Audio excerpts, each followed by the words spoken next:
Eh bien, on se retrouve sur la chaîne Olivier Tam. Aujourd'hui, petit épisode complètement à l'opposé de la dernière fois. Faire écho avec notre dernière vidéo après avoir bien essayé de défoncer le grand géant Tokyo Marui et de voir surtout les réactions que ça suscite.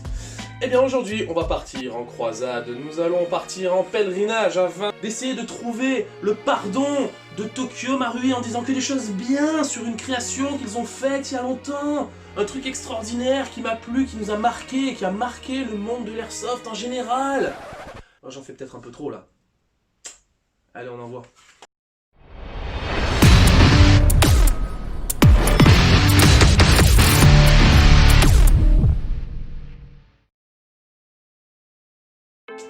Allez, ok, sans plus attendre, et pour lever le suspense qui d'ailleurs est complètement bidon parce que lors de la dernière vidéo, j'avais expliqué de quoi j'allais parler.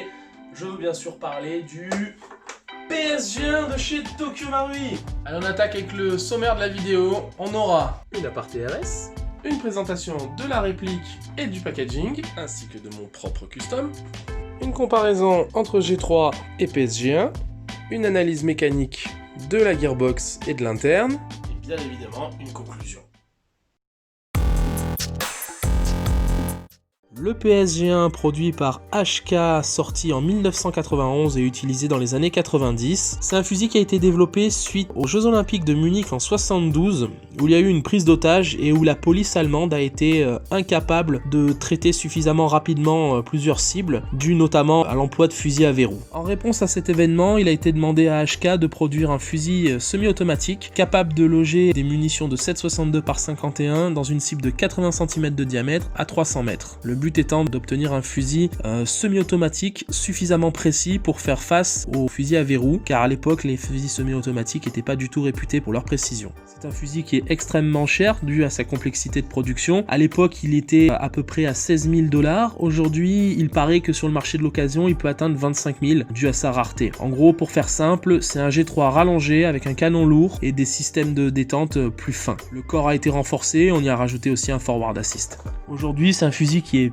plus ou quasiment plus utilisé, on fait de meilleures optiques, on fait de meilleurs canons, on utilise des meilleurs matériaux, plus solides, plus légers. Donc en gros, on fait mieux, moins lourd, moins cher. C'était la synthèse de ce qui se faisait de mieux dans les années 90, mais c'est aujourd'hui totalement dépassé par un DMR moderne. Dans la culture populaire, il apparaît dans plusieurs jeux vidéo, Metal Gear Solid, Resident Evil, Call of, et encore plein d'autres, et plusieurs films, Sniper 1 avec Tom Berenger, et Kill Bill 1. Vous savez, Oren Ishii, dans la version dessin animé qui fait une mission de tueuse à gages. Et j'en passe, il apparaît dans beaucoup d'autres films et dans beaucoup d'autres jeux, mais bon, je vous cite les principaux.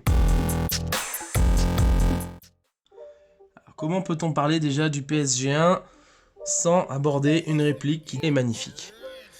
Voilà, faut être clair. Moi, au niveau gueule, en tout cas, je suis complètement fan. Pour ce qui est de la taille, vous voyez, par rapport à un Dragunov qui est réputé pour être une sacrée canne à pêche, le Dragunov 122 cm, le PSG1 122,5. Crosse rétractée. Donc on est dans de la méga canne à pêche. Pour ce qui est de la boîte, on est vraiment dans quelque chose de très travaillé, de très joli. À savoir que la boîte mesure 1,30 m. La réplique, elle est fournie avec son speedloader, le chargeur, les clés de réglage, une immense tigette de débourrage. Et voilà, la boîte est du plus bel effet avec le logo, le terme imprononçable Präzisionsschützengewehr. Pour ce qui est de mon custom, j'ai fait une modification en mettant un corps magnésium de chez GG à la place du corps ABS d'origine. Donc énormément de pièces, enfin la totalité des pièces du corps sont en métal, mis à part le lower qui reste le lower Marui, parce que GG ne fournit pas le lower dans le kit. J'ai modifié le support de lunettes d'origine, comme vous pouvez le voir sur des photos d'origine de la réplique, car en fait la réplique d'origine, la lunette tient sur cette pièce, au moyen de ces deux petites vis. Alors, la lunette est bien ancrée sur cette pièce, il n'y a pas de problème, elle bouge pas. Le problème, c'est que la pièce a du jeu dans le corps. Donc en fait, vous avez une lunette qui a un jeu de plusieurs millimètres sur le côté. Quand vous secouez la réplique, ça fait clic-clic, quoi. Donc c'est pas extraordinaire. La lunette, c'est une réplique Tasco, 4x40.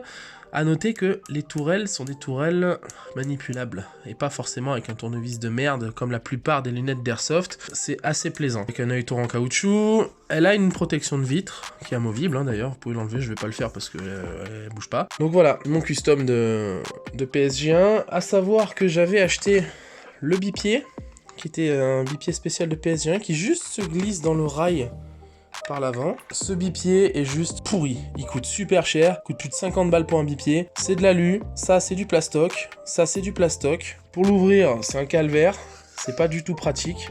C'est super fragile. Le problème c'est qu'en plus c'est ultra rigide, donc ça permet aucune maniabilité de la réplique dans plusieurs directions. Et ça a tendance à travailler sur le rail ici. Enfin bref, c'est fragile, ça va péter. C'est vraiment pas un accessoire que je vous conseille d'acheter. Plutôt acheter si vraiment vous êtes un fan de bipied, achetez des Harris, ça ira vachement mieux. Je n'ai pas installé le kit RIS à l'avant, tout simplement parce qu'il ne me plaisait pas. Après, est-ce que ça aurait été plus joli ou pas? C'est une question de goût, perso, je suis pas un grand fan.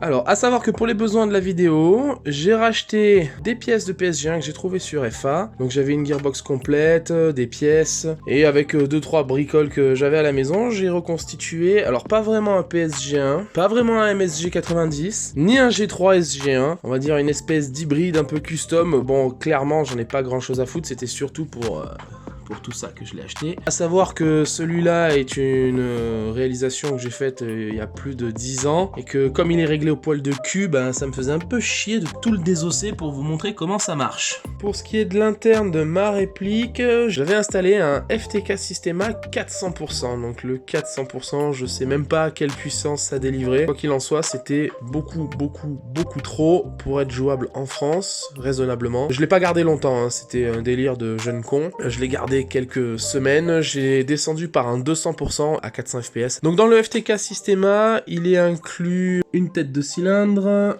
un cylindre, un piston qui est entièrement en métal, une tête de piston silencieuse, le ressort, le spring guide, les gears, le nozzle, je sais plus s'il est fourni dans le kit, et un moteur qui n'est pas celui-là, qui est bien évidemment le moteur Systema. Pour ce qui est de la mécanique, on y reviendra plus tard, on a beaucoup de choses à dire sur quasiment l'intégralité de ces pièces. Dans le FTK, on pouvait aussi trouver un MOSFET. Ce MOSFET, c'était une des premières générations de MOSFET, c'était juste pour supprimer l'arc électrique au niveau des contacteurs. Ça n'a pas forcément une grosse fonction de réactivité, c'était pour tomber les arcs électriques. Concernant le canon, d'origine il est livré avec un 590 mm. Perso, j'avais changé par un 650 Prometheus en 603, qui était à l'époque la meilleure performance qu'on pouvait avoir sur cette réplique. Pour ce qui est des chargeurs, la capacité étant ridicule, je vous engage à en avoir beaucoup. Même si on n'est pas un gros tireur, même si on fait attention, même si on tire de façon raisonnée et rationnelle, ça part super vite.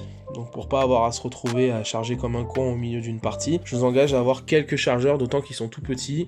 Regardez, par rapport à la taille d'une main, c'est minuscule, ça prend pas beaucoup de place. Ou alors éventuellement investir dans des chargeurs de G3 qui se cliquent très bien dessus, hein. Vous pouvez voir que c'est juste les mêmes raccourcis.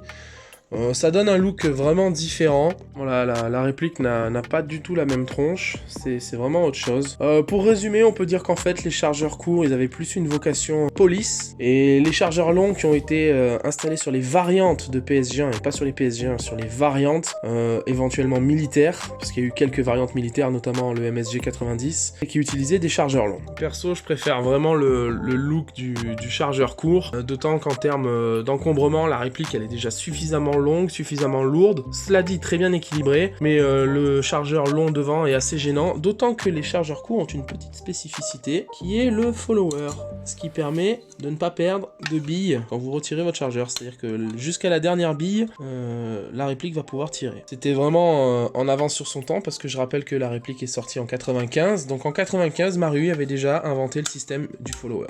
Autre particularité des chargeurs de PSG1 et de G3 en général, c'est qu'en fait, le puits de billes se trouve à l'arrière du chargeur. Donc en gros, vous cliquez votre chargeur de cette façon, et le puits de billes se trouve à l'arrière. Contrairement à des chargeurs d'autres types, là on a un M4, mais c'est valable aussi pour un chargeur d'AK, le puits est à l'avant. C'est pas grand chose, mais ça fait gagner 3-4 cm de canon. L'air de rien, c'est con, mais la conception fait que déjà, c'est prévu pour avoir des canons longs. Alors cela dit, sur les G3 et sur le PSG1, ça reste déjà un canon long, il y a de la place. Mais dans l'idée d'un G3 éventuellement court, c'est pas négligeable, il y a 3-4 cm de gagné avec cette architecture de chargeur. Au niveau de la crosse, on remarque qu'elle ressemble vachement aux crosses type Macpul PRS qu'on peut trouver aujourd'hui, sauf que ça a été inventé il y a 30 ans. Donc c'est vraiment un système qui est en avance sur son temps. Avec la molette, hop, on dessert le talon de crosse. Le talon de crosse est monté sur un axe de vis. À l'époque, pour faire tourner le 400%, il fallait du 12 volts. Et le 12 volts se trouvait qu'en gros accu NiMH. Donc en fait, l'intérieur de Macross est totalement vide pour pouvoir rentrer l'ancienne batterie. Ce qui fait que j'ai dû enlever le système de réglage du talon de crosse et de la hausse de l'appui-joue. D'accord, donc l'appui-joue il est juste bloqué. Aujourd'hui, avec une lipo, j'aurais plus de problème et j'aurais pas eu à faire cette modification. A noter aussi que le PSG1 était une réplique blowback. La culasse s'actionnait jusqu'à ce niveau-là à peu près lors du tir. C'était une option qui était désactivable en fait par cette pièce. Là, le petit ergot qui est là, accrochait le piston par-dessus la gearbox, partait en arrière, tirait la culasse et revenait avec le ressort tout simplement. Il y avait un ressort de rappel dessus. Tout simplement un blowback mécanique à l'ancienne quoi. Toujours en 1995, donc peut-être 10 ou 15 ans avant les premiers blowbacks généralisés sur des AEG. Allez, juste avant d'attaquer la différence entre les G3 et les PSG1, je tenais juste à souligner que chez Marui, il existe deux versions de corps différents. Une version a priori moderne avec des marquages gravés et peints, et une version plus ancienne avec des marquages uniquement gravés. Sachant que sur la version RS, les marquages sont uniquement gravés, il n'y a pas de traces blanches. Et sur la version GG, vous voyez qu'il y a simplement pas de marquage. On attaque avec ce qui différencie les G3 des PSG1. Je parle chez Marui, chez le fabricant d'Airsoft. À savoir que les corps sont très ressemblants. Donc là, vous avez les deux corps de PSG1 et là un corps de G3. Les lowers de corps sont exactement les mêmes pièces, à quelques petits détails près qu'on va évoquer. Ce qui différencie l'architecture de la réplique en elle-même, c'est le maintien du canon. Vous voyez que sur le PSG1, le canon est un tube qui se glisse dans cette pièce et qui est juste serré par des mâchoires en fait. Le tube est serré, écrasé par des mâchoires et il tient de cette façon. Cette pièce existe en upgrade chez PDI, elle coûte super cher et franchement je trouve qu'elle ne sert pas à grand chose. Certains disent qu'elle rigidifie l'ensemble de la réplique, franchement pour en avoir vu je ne trouve pas. Alors que les ancrages sur les G3, ils sont vraiment un peu tirés par les cheveux, les ancrages de canon c'est vraiment quelque chose de super compliqué. On voit que les ancrages de G3 c'est un emboîtement de pièces. On voit une petite différence là, il n'y a simplement pas la barre de renfort qui est ici. Mais pour information, la barre de renfort qui est sur le corps Marui d'origine est en métal est vissée au corps, donc elle a été rajoutée. De même que le forward assist. Le forward assist n'est pas présent sur la version G3. Lui aussi est une pièce rajoutée. Ce n'est pas une pièce moulée dans le corps, c'est une pièce qui est vissée en plus. Donc voilà, mis à part la couleur, donc c'est certainement pas les mêmes plastiques de moulage, il n'y a absolument aucune différence de corps, à part un marquage légèrement gravé ici, qui n'y est pas sur le PSG1 puisque le PSG1 a son propre marquage. Et sur le PSG1, il y a un petit numéro gravé ici qui n'apparaît pas sur le corps du G3. Je pense que Marui a réutilisé ses moules pour produire ces deux pièces. La seule différence qu'on peut voir visible très facilement, c'est le support de l'œilleton qui est vraiment moulé dans la carcasse. Cela dit, je vais vous montrer un petit truc. Vous voyez ici, on voit une trace de moulage qui n'apparaît pas sur le G3. Et la trace de moulage est exactement à l'endroit où devrait se situer le début du viseur. Et je pense qu'en fait, Marui a simplement mis une cale à l'intérieur de son moule pour que cette partie-là n'apparaisse pas, cette partie-là ne soit pas moulée. Je pense qu'elle a été remplie par une cale dans le moule et qu'ils ont pondu quelques moules de PSG1 sur la chaîne de production des G3. Autre chose qui me fait penser ça, c'est le lower, donc cette pièce-là. Vous voyez, sur le PSG1, on a uniquement une position sécurité et coup par coup, alors que sur le G3, on a une position sécurité, coup par coup et automatique. Donc vous voyez, l'arc de cercle qui est ici est beaucoup plus grand que celui qui est là. Et quand on s'approche et qu'on regarde un peu, on voit bien la trace de moulage de l'arc de cercle. Donc là aussi, je suppose que Marui a utilisé le même moule avec une cale. Tout simplement, ils ont mis dans le moule, ils ont mis une petite cale ici pour que le moulage n'aille pas jusqu'ici. Il y a une petite différence aussi à ce niveau-là, mais là pareil, hein, il suffit que dans le moule, ils obturent le passage d'impression ici et puis c'est terminé.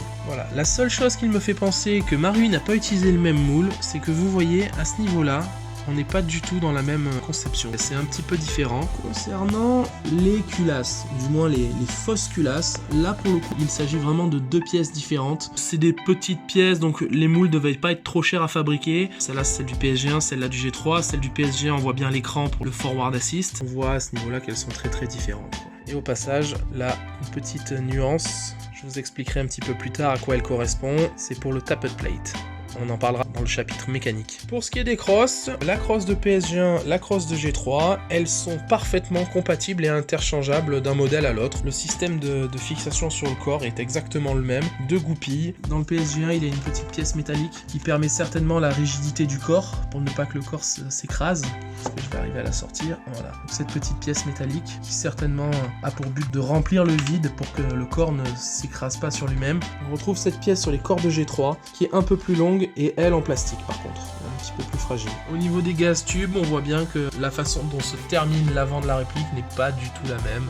Les blocs hop-up, on va pas s'attarder dessus parce que c'est exactement les mêmes. Pour ce qui est des gearbox, donc le PSG1 utilise une gearbox V4 propriétaire qui n'est montée que sur cette réplique, alors que le G3 utilise une gearbox de type V3, donc beaucoup plus standard, beaucoup plus courante. La poignée du PSG1 est elle aussi propriétaire, c'est-à-dire qu'on ne peut mettre de poignée de ce type-là que sur une gearbox V4, et la gearbox V4 n'accepte que ce type de poignée. On peut pas mettre une poignée de G3 sur une gearbox V4 et on peut pas mettre une poignée de PSG1 sur une gearbox V3. De plus, le PSG1 utilise un moteur de type médium, là où le G3 utilise un moteur axe court. Pour ce qui est de la gearbox, on est vraiment sur une gearbox propriétaire de type V4. Alors cette gearbox, elle est complètement révolutionnaire, complètement sortie en avance sur son temps. Vous vous souvenez du système ICS de séparation du haut et du bas de la gearbox par deux goupilles ? Hop là, 1995, Tokyo Marui. Autre particularité de cette gearbox, le switch électrique ne se trouve pas à l'intérieur, vous voyez bien qu'il n'y a pas la place. Le switch électrique se clip à l'avant de la gearbox. Alors là, je fais un petit comparatif des pièces entre le FTK Systema que vous voyez en bas, donc nozzle, tête de cylindre, cylindre, tête de piston, piston, ressort, avec le Marui d'origine.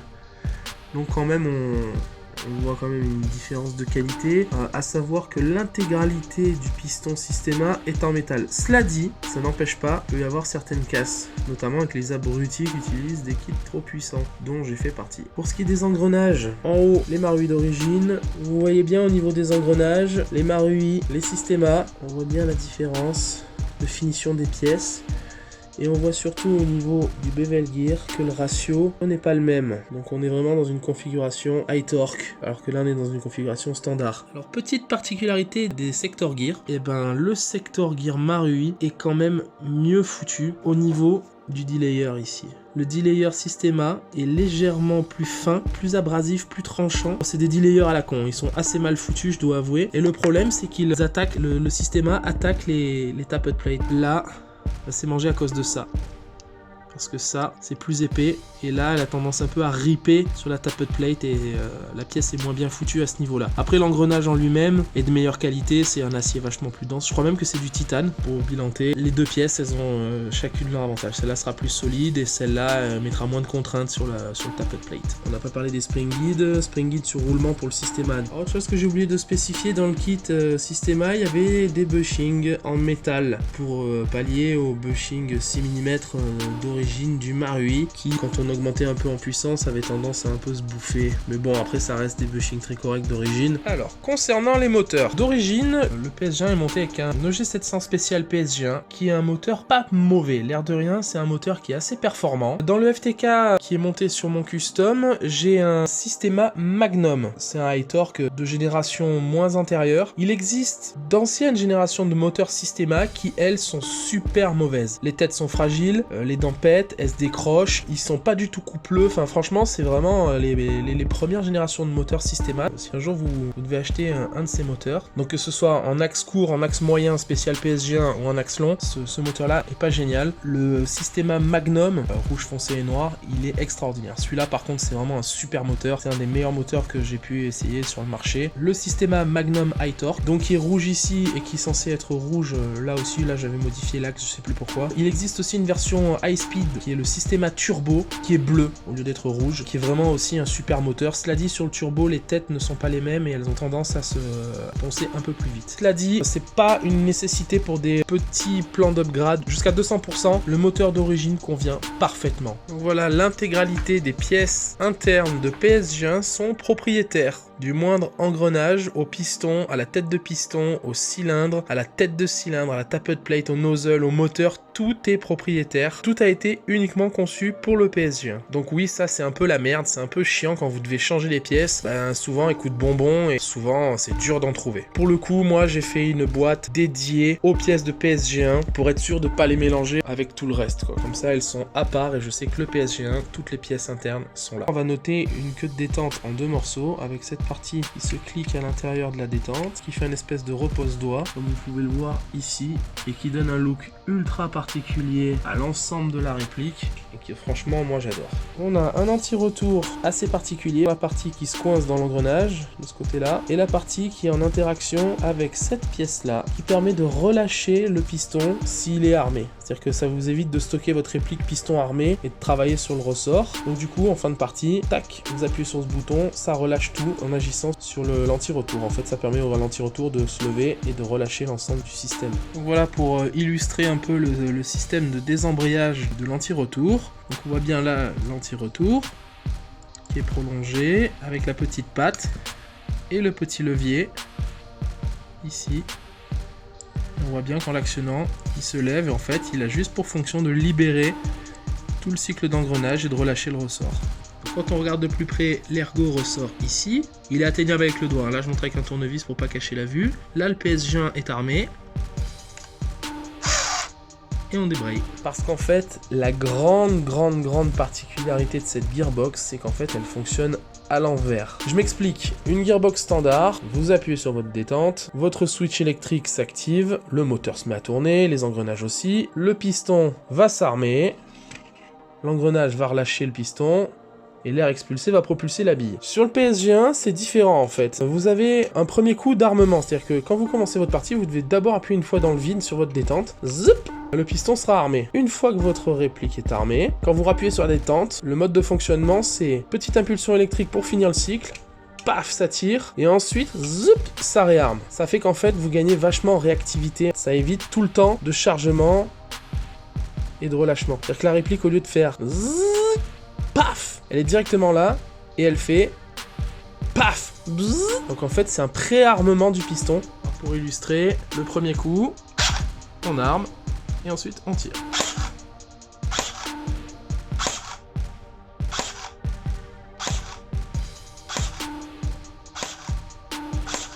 Donc on entend bien la gearbox qui se réarme après le coup. Et c'est à ce jour la seule réplique qui fonctionne comme ça. On va un petit peu s'attarder sur cette tapered plate. Vous voyez qu'elle est un petit peu particulière. Bon, évidemment, elle est propriétaire, hein. Bon, ça, il n'y a pas de souci, on s'en doutait. Mais vous voyez ce petit ergot là, vous vous demandez peut-être à quoi il sert. Et bien, c'est parce qu'en fait, ce petit ergot, quand il y a le mouvement de culasse sur la réplique, le petit ergot, il est par là, en fait, en vrai. Il dépasse de la gearbox, et quand la culasse part en arrière, la tapered plate se retire. Vous me direz à quoi ça sert? Et ben en fait, ça sert simplement à ce que lorsqu'on actionne le levier d'armement, quand on enclenche un chargeur, on enclenche la première bille. Et bah alors, vous voyez que je peux dire des trucs sympas sur ma Rui aussi. Pourtant c'est une vieille réplique et on peut lui trouver plein de défauts, mais moi je lui vois que des qualités. C'est un fusil qui est sorti en 95, on remet dans le contexte. Il n'a pour antérieur que des M4, des M16, des MP5 et des AK. Et le FAMAS aussi, j'allais oublier le FAMAS. Mais il n'y a que ça qui a été créé avant. Et pourtant c'est un fusil qui est révolutionnaire et qui adopte énormément de technologies qui ont été revues et révisées, mais qui ont donné une base à ce qu'aujourd'hui on peut trouver dans des répliques. Alors certes, aujourd'hui il y a beaucoup d'électronique, tout est compensé par des MOSFET, mais à l'époque les ingénieurs de Marui avaient pensé à beaucoup de systèmes mécaniques qui ont permis des avancées technologiques majeures. Une gearbox V4 ultra innovante, l'armement inversé, l'armement de la première bille, une gearbox séparable en deux, on l'a vu que 15 ans plus tard chez ICS, des followers dans des chargeurs qu'on a vu que chez Systema, qui ont été les premiers à le faire, un blowback mécanique, un switch électrique séparable, un désarmement de piston. Alors ça c'est des choses qu'on ne voit plus aujourd'hui malheureusement dans les répliques. À ma connaissance, ça n'a équipé que les FAMAS, certains M4 de chez Cybergun, le M4 Bax qui était une horreur, mais qui avait ce système de désarmement de piston, et le PSG1. Une lunette avec des tourelles montées d'origine aussi comme avantage. Alors oui, il y a des problèmes, il faut un corps métal pour pas que ça grince, ça coûte très cher. Le problème majeur vient dans les pièces qui sont toutes propriétaires. ça c'est vraiment un gros problème. Ça coûte cher, c'est dur à trouver et c'est uniquement compatible avec le PSG. Et tout ça malheureusement ça lui a valu un succès commercial assez mitigé. Cela dit, c'est une des rares répliques de chez Marui de cette époque-là qui est toujours produite. Vous pouvez toujours trouver un PSG1 si le cœur vous en dit, sur des sites chinois entre 350 et 450 $, ou alors en France à partir de 500 €, vous pouvez trouver aussi des PSG1. Pour ceux qui auraient besoin de conseils pour des montages ou autre, n'hésitez pas dans les commentaires, je répondrai avec grand plaisir. J'ai passé énormément de temps sur le mien, c'est vraiment une mécanique qui est dure à mettre au point, c'est un fusil qui est ultra rigoureux en termes de mécanique, c'est le fusil sur lequel j'ai appris la mécanique d'airsoft, donc j'ai commencé par une des gearbox les plus techniques qui soit, qui est vraiment pas une gearbox simple, et vraiment à mettre au point c'est pas aussi simple qu'une V2 de M4, il y a beaucoup de petits détails qu'il faut prendre en compte. Cela dit, c'est ultra plaisant, quand ça marche c'est vraiment un super fusil et vraiment j'en suis super content. Donc voilà, on se dit à bientôt pour une prochaine vidéo, continuez à jouer, continuez à le fair play, soyez prudents sur les terrains surtout, passez un bon été, bonnes vacances, à bientôt les gars.